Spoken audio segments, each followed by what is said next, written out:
बोली संतोषी माता की जय। संतोषी माता व्रत कथा।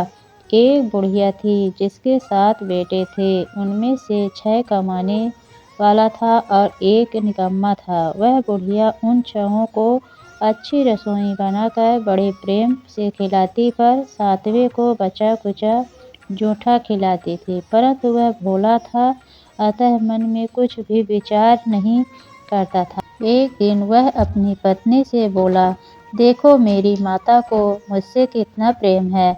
उसने कहा, वह तुम्हें सभी की जूठन खिलाती है, फिर भी तुम ऐसा कहते हो। चाहे तो तुम समय आने पर देख लेना। एक दिन बहुत बड़ा त्योहार आया। बुढ़िया ने 7 प्रकार के भोजन और चूरमे के लड्डू बनाए। 7वां लड़का यह बात जांचने के लिए सिर दुखने का बहाना करके पतला कपड़ा ओढ़कर सो गया और देखने लगा। माँ ने उनको बहुत अच्छे आसनों पर बिठाया और 7 प्रकार के भोजन और लड्डू परोसे। वह उन्हें बड़े प्रेम से खिला रही थी। जब वे 6 उठ गए तो माँ ने उनकी थालियों से जूठन इकट्ठा किया और उनसे एक लड्डू बनाया। फिर वह 7वें लड़के से बोली, अरे रोटी खा ले। वह बोला, माँ मैं भोजन नहीं करूँगा, मैं तो परदेश जा रहा हूँ। माँ ने कहा, कल जाता है तो आज ही चला जा। वह घर से निकल गया। चलते समय उसे अपनी पत्नी की याद आई, जो गौशाला में कंडे पात रही थी। वह बोला, हम विदेश को जा रहे हैं, आएंगे कछु काल। तुम रहियो संतोष में, धर्म अपनो पाल। इस पर उसकी पत्नी बोली, जाओ पिया, आनंद से हमारी सोच हटाएं। राम भरोसे हम रहें, ईश्वर तुम्हें सहाय। देहु निशानी आपनी, देख धरूं मैं धीर। सुधि हमारी न बिसरइयो, रखियो मन गंभीर। इस पर वह लड़का बोला, मेरे पास कुछ नहीं है, यह अंगूठी है सो ले और मुझे भी अपनी कोई निशानी दे। वह बोली, मेरे पास क्या है, यह गोबर भरे हाथ है। यह कहकर उसने उसकी पीठ पर गोबर भरे हाथ की थाप मार दी। वह लड़का चल दिया। ऐसा कहते हैं, इसी कारण से विवाह में पति पत्नी की पीठ पर हाथ का छापा मारते हैं। चलते समय वह दूर देश में पहुंचा। वह एक व्यापारी की दुकान पर जाकर बोला, भाई मुझे नौकरी पर रख लो। व्यापारी को नौकर की जरूरत थी, अतः बोला, तनख्वाह काम देख कर देंगे, तुम रह जाओ। वह सवेरे 7 बजे से रात की 12 बजे तक नौकरी करने लगा। थोड़े ही दिनों में सारा लेन देन और हिसाब किताब करने लगा। सेठ के 7-8 नौकर चक्कर खाने लगे। सेठ ने उसे 2-3 महीने में आधे मुनाफे का हिस्सेदार बना दिया। 12 वर्ष में वह नामी सेठ बन गया और उसका मालिक उसके भरोसे काम छोड़कर कहीं बाहर चला गया। इधर उसकी औरत को सास और जेठानियाँ बड़ा कष्ट देने लगी। वे उसे लकड़ी लेने जंगल में भेजती, भूसे की रोटी देती, फूटे नारियल में पानी देती। वह बड़े कष्ट से जीवन बिताते थे। एक दिन जब वह लकड़ी लेने जा रही थी तो रास्ते में उसने कई औरतों को व्रत करते देखा। वह पूछने लगी, बहनों यह किसका व्रत है, कैसे करते हैं और इससे क्या फल मिलता है। तो एक स्त्री बोली, यह संतोषी माता का व्रत है, इसके करने से मनोवांछित फल मिलता है। इससे गरीबी, मन की चिंताएं, राजा के मुकदमे, कलह, रोग नष्ट होते हैं और संतान सुख, धन, प्रसन्नता, शांति, मन पसंद वर मिले। वह बाहर गए हुए पति के दर्शन होते हैं। उसने उसे व्रत करने की विधि बता दी। उसने रास्ते में सारी लकड़ियाँ बेच दी व गुड़ और चना ले लिया। उसने व्रत करने की तैयारी की। उसने सामने एक मंदिर देखा तो पूछने लगी, यह मंदिर किसका है।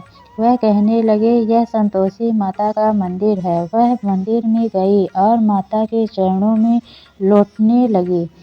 वह दुखी होकर विनती करने लगी, माँ मैं अज्ञानी हूँ, मैं बहुत दुखी हूँ, मैं तुम्हारी शरण में हूँ, मेरा दुख दूर करो। माता को दया आ गई। एक शुक्रवार को उसके पति का पत्र आया और अगले शुक्रवार को पति का भेजा हुआ धन मिला। अब तो जेठ जेठानी और सास सिकोड़ के कहने लगे, अब तो इसकी खातिर बढ़ेगी, यह बुलाने पर भी नहीं बोलेगी। वह बोली, पत्र और धन आवे तो सभी को अच्छा है। उसकी आंखों में आंसू आ गए। वह मंदिर में गई और माता के चरणों में गिरकर बोली, हे माँ, मैंने तुमसे पैसा कब मांगा था? मुझे तो अपना सुहाग चाहिए। मैं तो अपने स्वामी के दर्शन और सेवा करना मांगती हूँ। तब माता ने प्रसन्न होकर कहा, जा बेटी, तेरा पति आवेगा। वह बड़ी प्रसन्नता से घर गई और घर का काम काज करने लगी। इधर संतोषी माता ने उसके पति को स्वप्न में घर जाने और पत्नी की याद दिलाई। उसने कहा, माँ, मैं कैसे जाऊँ? परदेश की बात है, लेन देन का कोई हिसाब नहीं है। माँ ने कहा, मेरी बात मान, सवेरे नहा धोकर मेरा नाम लेकर घी का दीपक जलाकर दंडवत करके दुकान पर बैठना। देखते देखते सारा लेन देन साफ हो जाएगा, धन का ढेर लग जाएगा। सवेरे उसने अपने स्वप्न की बात सभी से कही तो सब दिल लगी उड़ाने लगे। वे कहने लगे कि कहीं सपने भी सत्य होते हैं। पर एक बूढ़े ने कहा, भाई, जैसे माता ने कहा है वैसे करने में क्या डर है? उसने नहा धोकर माता को दंडवत करके घी का दीपक जलाया और दुकान पर जाकर बैठ गया। थोड़ी ही देर में सारा लेन देन साफ हो गया, सारा माल बिक गया और धन का ढेर लग गया। वह प्रसन्न हुआ और घर के लिए गहने और सामान वगैरह खरीदने लगा। वह जल्दी ही घर को रवाना हो गया। इधर बेचारी उसकी पत्नी रोज लकड़ियाँ लेने जाती और रोज संतोषी माता की सेवा करती। उसने माता से पूछा, हे माँ, यह धूल कैसी उड़ रही है? माता ने कहा, तेरा पति आ रहा है, तू लकड़ियों के 3 बोझ बना ले। एक नदी के किनारे रख, एक यहाँ रख और तीसरा अपने सिर पर रख ले। तेरे पति के दिल में उस लकड़ी के गट्ठे को देखकर मोह पैदा होगा। जब वह यह रुक कर नाश्ता पानी करके घर जाएगा, तब तू लकड़ियाँ उठाकर घर जाना और चौक के बीच में गट्ठर डालकर जोर जोर से 3 आवाजें लगाना। सासू जी, लकड़ियों का गट्ठा लो, भूसे की रोटी दो और नारियल के खोपड़े में पानी दो। आज मेहमान कौन आया है? इसने माँ के चरण छुए और उसके कहे अनुसार सारा कार्य किया। वह तीसरा गट्ठा लेकर घर गई और चौक में डालकर कहने लगी, सासू जी, लकड़ियों का गट्ठा लो, भूसे की रोटी दो, नारियल के खोपड़े में पानी दो। आज मेहमान कौन आया है?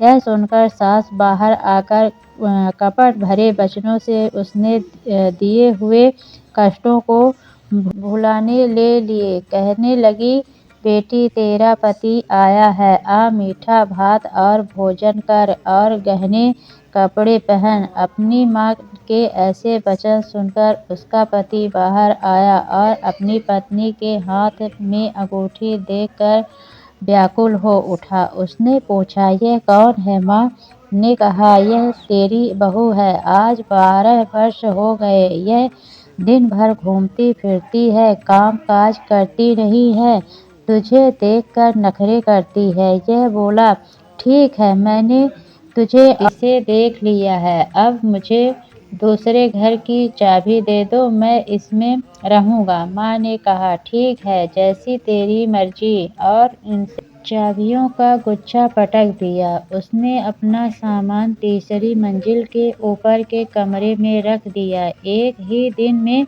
वे राजा के सामान ठाट बाट वाले बन गए। इतने में अगला शुक्रवार आया। बहू ने अपने पति से कहा, मुझे संतोषी माता के व्रत का उद्यापन करना है। वह बोली, बहुत अच्छा है, खुशी से कह ले। जल्दी ही उद्यापन की तैयारी करने लगे। उसने जेठ के लड़कों को जिमने के लिए कहा। उन्होंने मान लिया। पीछे से जिठानियों ने अपने बच्चों को सिखा दिया, तुम कटाई मांगना जिससे उसका उद्यापन पूरा न हो। लड़कों ने जीम जीम कर खटाई मांगी। बहू कहने लगी, भाई खटाई किसी को नहीं दी जाएगी, यह तो संतोषी माता का प्रसाद है। लड़के खड़े हो गए और बोले, पैसा लाओ। वह बोली, कुछ न समझ सकी उनका क्या भेद है। उसने पैसे दे दिए और वे इमली की खटाई मांग कर खाने लगे। इस पर संतोषी माता ने उस पर रोष किया। राजा के दूत उसके पति को पकड़ के ले गए। वह बेचारी बड़ी दुखी हुई और रोती हुई माता जी के मंदिर में गई और उनके चरणों में गिरकर कहने लगी, हे माता, यह क्या किया? हंसा कर अब तो मुझे क्यों रुलाने लगी? माता बोली, पुत्री, मुझे दुख है कि तूने अभिमान करके मेरा व्रत तोड़ा है और इतनी जल्दी सब बातें भुला दी। वह कहने लगी, माता, मेरा कोई अपराध नहीं है, मुझे तो लड़कों ने भूल में डाल दिया। मैंने भूल से ही उन्हें पैसे दे दिए। माँ, मुझे क्षमा करो, मैं दोबारा तुम्हारा उद्यापन करूँगी। माता बोली, जा, तेरा पति रास्ते में आता हुआ ही मिलेगा। उसे रास्ते में उसका पति मिला। उसके पूछने पर वह बोला, राजा ने मुझे बुलाया था, मैं उससे मिलने गया था। वे फिर घर चले गए। कुछ ही दिनों बाद फिर शुक्रवार आया। वह दोबारा पति की आज्ञा से उद्यापन करने लगे। उसने फिर जेठ के लड़कों को बुलावा भेज दिया।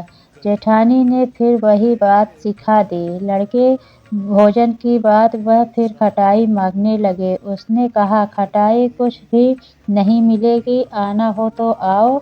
यह कहकर वह ब्राह्मणों के लड़कों को लाकर भोजन कराने लगी। यथाशक्ति उसने उन्हें दक्षिणा दी। संतोषी माता उस पर बड़ी प्रसन्न हुई। माता की कृपा से 9वें मास में उसके एक चंद्रमा के समान सुंदर पुत्र हुआ। अपने पुत्र को लेकर वह रोजाना मंदिर जाने लगी। एक दिन संतोषी माता ने सोचा कि यह रोज यहाँ आती है, आज मैं इसके घर चलूं, इसका सासरा देखूं। यह सोचकर उसने एक भयंकर रूप बनाया। गुड़ व चने से सना मुख, ऊपर को सूंड के समान ओंठ, जिन पर मक्खियाँ भिनभिना रही थी। इसी सूरत में वह उसके घर गई। देहली में पाँव रखते ही उसकी सास बोली, देखो, कोई डायन आ रही है, इसे भगाओ, नहीं तो किसी को खा जाएगी। लड़के भागकर खिड़की बंद करने लगे। 7वें लड़के की बहू खिड़की से देख रही थी। वह वहीं से चिल्लाने लगी, आज मेरी माता मेरे घर आ गई हैं। यह कहकर उसने बच्चे को दूध पीने से हटाकर इतने में सास बोली, पगली, किसे देखकर उतावली हुई है? बच्चे को पटक दिया। इतने में संतोषी माता के प्रताप से वहाँ लड़के ही लड़के नजर आने लगे। बहू बोली, सासू जी, मैं जिसका व्रत करती हूँ, यह वही संतोषी माता हैं। यह कहकर उसने सारी खिड़कियाँ खोल दी। सबने संतोषी माता के चरण पकड़ लिए और विनती कर कहने लगे, हे माता, अब हम मूर्ख हैं, अज्ञानी हैं, पापिनी हैं। तुम्हारे व्रत की विधि हम नहीं जानते। तुम्हारा व्रत भंग कर हमने बहुत बड़ा अपराध किया है। हे जगत माता, आप हमारा अपराध क्षमा करो। इस पर माता उन पर प्रसन्न हुई। बहू को जैसा फल दिया वैसा माता सबको दे। बोले संतोषी माता की जय।